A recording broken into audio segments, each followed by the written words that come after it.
You mentioned this C's model. Just for people who don't know what this is, what are the C's?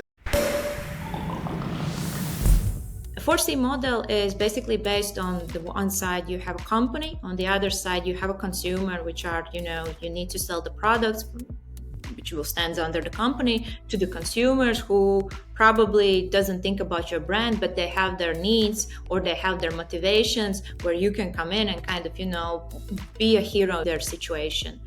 And then the other C is the category, which you usually need to take a look, which is basically what's going on in the competition, what your competitors are doing in the field, and what the newcomers are doing, like, how they are coming in and how they are maybe disrupting the category or trying to disrupt the category. You need to kind of be at the top of the game and understand like what's going on both sides.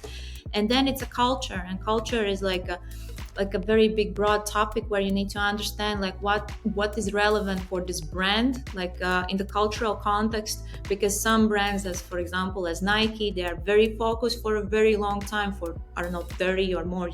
years or more, on cultural ideology and cultural kind of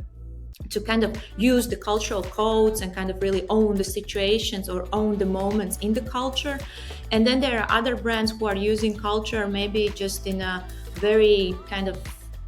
narrow context, or they don't use the culture at all. For example, talking about the toothpaste, probably the toothpaste brands won't use a culture at all in their communication, because for them it's not the relevant aspect to even talk about. But on the other hand, look at the Dove, how Dove used the cultural moment to kind of talk about real beauty, and it is a FMCG brand. So it depends, and I think that the people need to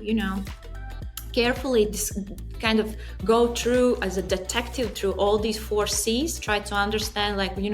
what are the most important kind of bits of information that they can pull out about each of these quadrants, and then in the middle come up with one big thought or one strategic proposition for the creative team.